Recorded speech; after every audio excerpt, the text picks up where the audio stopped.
अस्सलाम वालेकुम अजीज तलबा। आज से हम आरसीसी डिजाइन की तरफ मूव कर रहे हैं। आरसीसी डिजाइनिंग यानी रीइंफोर्स सीमेंट कंक्रीट। जब हम प्लेन कंक्रीट में सरिये भी इस्तेमाल करें, आमतौर पर सरिये यूज करते हैं, और भी तरीके हैं, तो सरिये स्टील बार्स यूज करने से कंक्रीट को रीइंफोर्स सीमेंट कंक्रीट कहते हैं।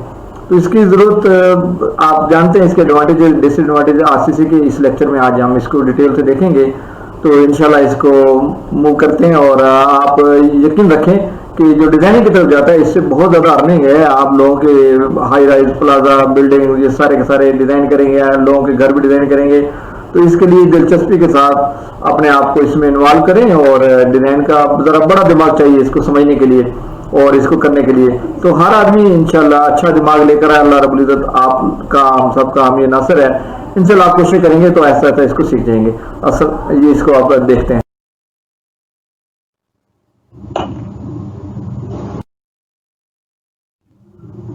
आरसीसी इसका मतलब है रीइंफोर्समेंट सीमेंट कंक्रीट। अब आरसीसी में क्या क्या है? कंक्रीट तो आप अजीज तलबा पहले से ही जानते हैं। कंक्रीट में aggregates, coarse aggregate, fine aggregate, cement, इन तीनों को मिलाकर फिर पानी भी ऐड किया, इसको कंक्रीट कहते हैं। अब इसमें रीइंफोर्समेंट ताकत पहुंचाई, यानी सरिये भी डाले। आमतौर पर सरिये डालते हैं, और भी रीइंफोर्समेंट की शेप है। जो सबसे यूजुअल शेप है जो आरसीसी की रीइंफोर्समेंट की, that is steel bars. Mild steel bars भी हम ऐड करते हैं। ये मैंने यहाँ दिखाया। कोर्स एग्रीगेट्स, इससे कुछ कम तकरीबन आधा फाइन एग्रीगेट्स, और इससे भी आधा सीमेंट। आमतौर पर जो रेशियो लेते हैं 1:4, और सीमेंट का कुछ परसेंटेज वाटर, और इसके अलावा सरिये भी ऐड किए। तो इसको हम कहेंगे आरसीसी।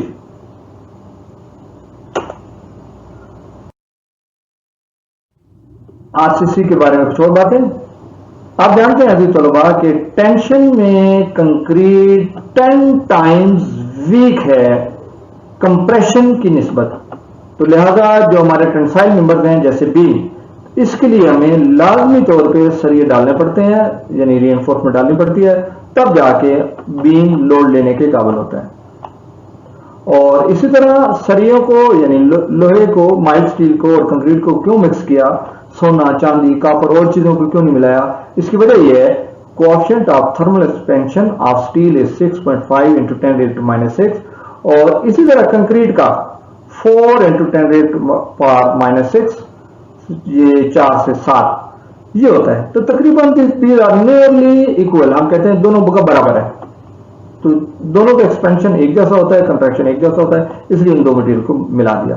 अल्लाह सुब्हानहू व तआला said in holy Quran, we send down, यानी हमने बनाया है लोहे को, in which is great power and many benefit for the people. लोगों के लिए बहुत ज्यादा इसमें ताकत रखी है, बहुत सारा फायदे रखे हैं। बात तो यही है कि अल्लाह ही ने हमारे लिए स्टील बनाया, और इसी स्टील का हम आरसीसी में इस्तेमाल करते हैं, जहां और दीगर चीजों में इस्तेमाल होता है। ये देखिए, दुनिया का सबसे बड़ी बिल्डिंग इस वक्त मौजूदा दौर में सन 2020 में, ये बुर्ज खलीफा दुबई, हाइट इसकी 2722 और 163 फ्लोर्स इसके हैं, कंक्रीट से बनी है। अब कंक्रीट के फायदे, हमारा मीनार पाकिस्तान भी कंक्रीट से बना, इसकी हाइट 70 मीटर है। नीचे ये चांद और ये सितारा, मुझे भी अल्लाह ने ऊपर चढ़ने का मौका दिया। जब यहाँ हम चढ़ के इसको नीचे से देखें, आप नीचे नजर डाल के देखें, तो चांद और सितारे के बीच में मीनार पाकिस्तान बना हुआ है। तो ये फोटो भी मैंने इस तरह का यहाँ पे लगाया। तो अब इसके आरसीसी के बेनिफिट देख लें।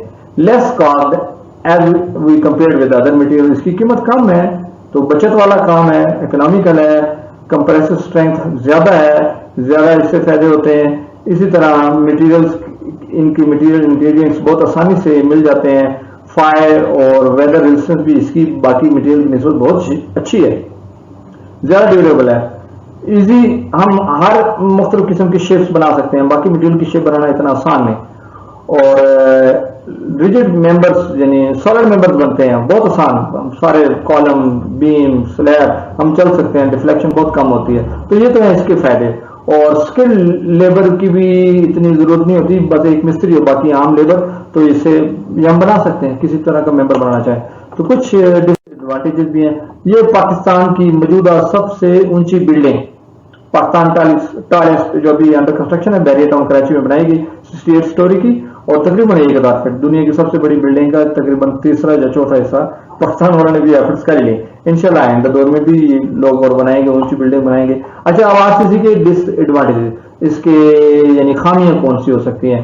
वजन बहुत हो जाता है, तो अक्सर टॉप स्टोरी जो हाई राइज बिल्डिंग है, स्काई स्क्रैपर हैं, उनकी स्टील की बना देते हैं वजन कम होने की वजह से, वरना स्टील से कंक्रीट बेहतर है, तो वजन की वजह से ये स्टील की बनानी पड़ती हैं। अल्ट्रेशन इसमें डिफिकल्ट होती है, तोड़ के ही नया मेंबर बनेगा, तो ये भी इसकी खामी कह लें बाकी मटेरियल की निस्बत।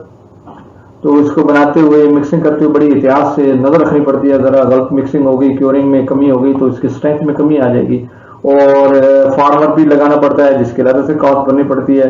स्क्रैप वैल्यू भी आमतौर पर कंक्रीट की क्या है, बस भर्ती के तौर पर इस्तेमाल होगा अगर इस्तेमाल कर लें तो, वरना इसमें से कुछ निकलता नहीं। और multi storey building RCC columns फिर बड़े बनाने पड़ते हैं मल्टी स्टोरी बिल्डिंग के लिए। हाँ, वैसे स्टील की कुछ किस्में आ गई हैं, टॉर्सन स्टील और हाई टेंसाइल स्टील, अब ये साइज भी कुछ कम किए जा रहे हैं। और श्रिंकिंग काज क्रैक्स डेवलपमेंट, जब क्रैक्स आ जाए श्रिंकिंग की वजह से, टेम्परेचर चेंज की वजह से और रीजन की वजह से, तो फिर ये नुकसानदेह होते हैं। तो ये कुछ इसकी खामी है, बाकी तो फायदे ही फायदे हैं। आगे चलते हैं। ग्रेड्स ऑफ कंक्रीट, एक और टॉपिक, ये कंक्रीट का स्ट्रक्चर दिखाया जा रहा है। तो कंक्रीट के ग्रेड इसकी मिनिमम कंप्रेसिव स्ट्रेंथ के एतबार से ग्रेड्स हैं। तो एशियाई कौन सा ग्रेड रिकमेंड करता है? जिसकी ताकत यानी कंप्रेसिव स्ट्रेंथ 17 मेगा पास्कल या 2500 पीएसआई अगर ताकत है, तो ऐसी कंक्रीट ये एशियाई की रिकमेंडेशन है, कम से कम इससे ज्यादा होना चाहिए। तो ये भी कुछ कंक्रीट ग्रेड एशियाई के मुताबिक C10, C12, C15, C18 1 to 4 concrete के लिए इसकी FC प्राइम यानी डिजाइन स्ट्रेंथ 28 डेज की सिलेंडर भर के हम चेक करें, इसको FC प्राइम कहते हैं, तो मेगा पास्कल में 18। इसी तरह ये बाकी भी दी गई है।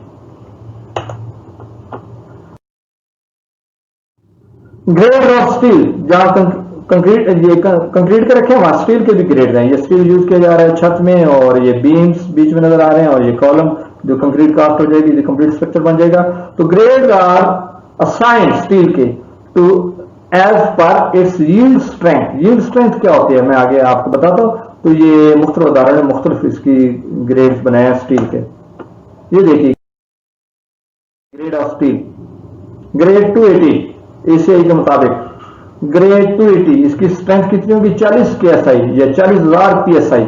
ये देखिए ग्रेड 280 40 केएसआई स्ट्रेस, और इधर स्ट्रेन जब हम स्टील बार तोड़ते हैं, तो ये यील्ड स्ट्रेंथ जिसपे बगैर लोड के बढ़ाए यानी स्ट्रेस के बढ़ाए बगैर स्ट्रेन जल्दी से पैदा हो जाए, इसको हम यील्ड स्ट्रेंथ कहते हैं। तो यील्ड स्ट्रेंथ के एतबार से ये ग्रेड्स बनाए गए। तो कौन कौन से ग्रेड? 40 केएसआई, 50 केएसआई, 60, 75, ये ग्रेड्स के नाम इधर दिए गए हैं। टर्म्स कुछ related, compressive strength of concrete में आपको पहले ही बता दिया, FC प्राइम इसको पढ़ेंगे, FC प्राइम। तो ये FC प्राइम क्या है? डिजाइन कंप्रेसिव स्ट्रेंथ, या इसके और नाम भी हैं, characteristic strength of concrete, specified strength of concrete, working strength of concrete, design strength of concrete, सारे इसके नाम है। क्या कि 28 दिनों सिलेंडर भर के 28 दिनों के बाद टेस्ट करें, जो 6 इंच और 12 इंच हाइट का 6 इंच डाया का सिलेंडर होता है, तो जो स्ट्रेंथ है उसको हम FC प्राइम कहते हैं। तो ये मुख्तलिफ कंक्रीट्स की बताएगी। FC प्राइम जो नॉर्मल कंक्रीट की है 3000 से 5000 पीएसआई होनी चाहिए, प्री स्ट्रेस कंक्रीट की 8000 से 10000 होनी चाहिए, हाई स्ट्रेंथ कंक्रीट की 15000 कम से कम होनी चाहिए, और high strength concrete is used in high rise building in column in lower stories and for longer span bridges. Column में भी यूज कर लेते हैं नीचे वाले स्टोर में, और नीचे वाले जो स्टोरीज होती है उसका ब्रिजेस में भी यूज करते हैं।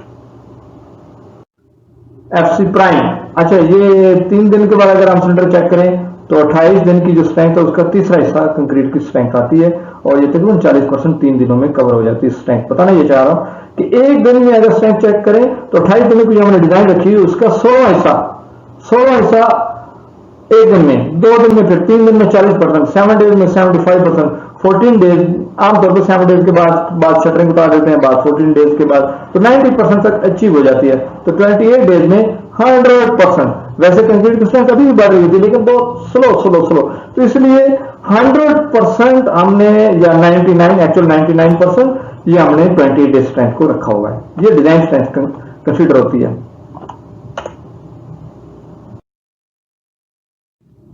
Yield strength of steel FY, ये भी यहाँ पे बताया कि there is sudden increase in, ये मैंने आपको पहले बता दिया, इस ये यूनिवर्सल टेस्टिंग मशीन है, इसमें स्टील की बार लगा के हम इसको स्ट्रेंथ चेक करते हैं तोड़ के, तो ये हमारे को ग्राफ बनता है। नेक्स्ट स्लाइड में जो पीछे भी आप देख चुके, तो LCD पे भी सारा इसका डाटा आ जाता है। तो नॉर्मल बिल्डिंग्स के लिए स्टील की स्ट्रेंथ कितनी होनी चाहिए? 40,000 से 60,000 PSI, और फिर इसी तरह हाई राइज बिल्डिंग के लिए 75 KSI और 120 KSI, 240 KSI। ये KSI किसके बराबर होता है? 1000 पाउंड पर स्क्वायर इंच के बराबर होता है। Ultimate stress of concrete and steel, तो यहां पहले हम the maximum stress eight which A concrete cylinder crush fail, इसको अल्टीमेट स्ट्रेंथ ऑफ कंक्रीट कहते हैं। इसी तरह स्टील की अल्टीमेट स्ट्रेंथ जो मैक्सिमम, इस ग्राफ, ये देखो ग्राफ बना, तो ये आप देखिए इसके जो मैक्सिमम इस बनती है, इसको अल्टीमेट स्ट्रेस कहते हैं। Working stress of concrete factor of safety से डिवाइड कर दें अल्टीमेट को या यील्ड स्ट्रेस को, तो हमारे पास वर्किंग स्ट्रेस ऑफ कंक्रीट और स्टील की आ जाती है। According to ACI, FC prime and FY are considered working design stresses, ये पहले हम पीछे डिस्कस कर चुके हैं। These are then multiplied by strength reduction factors for design of RCC members. ये देखिए मॉडुलस ऑफ इलास्टिसिटी, स्ट्रेस और स्ट्रेन को मॉडुलस ऑफ इलास्टिसिटी कहते हैं। ये देखिए मटेरियल को खींचा है, वेट हो गया, स्ट्रेस जितने इस एरिया की यानी फोर्स डिवाइड बाय ये area divide by strain, increase in length divide by total length, इसको स्ट्रेस और स्ट्रेन कहते हैं। तो ये स्टील के केस में स्ट्रेस ओवर स्ट्रेन, ये 207,000 यानी E of steel is 29×10⁶, 2 into 5 mega pascal, ये मेगा पास्कल में ये इसके बराबर है, 2 into 10⁵ मेगा पास्कल, बाकी यूनिट में भी बताया गया। अब modulus ratio, modulus of elasticity of steel divide by modulus of elasticity of concrete, इसको मॉडुलस रेशियो कहते हैं। ये इलास्टिक थ्योरी डिजाइन में इसका इस्तेमाल होता है। इसके साथ ही अभी तलबा इजाजत दीजिए, अल्लाह हाफिज। Next lecture loads of RCC, और इसी तरह इसके बाद डिजाइन के मेथड या डिजाइन कोर्स जो इस वक्त मार्केट में है उसके बारे में स्टडी करेंगे। आपके कोर्स में ACI डिजाइनिंग है, इंशाल्लाह ये पहले चैप्टर के 2 लेक्चर मजीद पढ़ने के बाद फिर हम डिजाइन सेक्शन की तरफ इसको लेके जा रहे हैं। तब तक के लिए इजाजत दीजिए, अल्लाह हाफिज, फी अमान अल्लाह।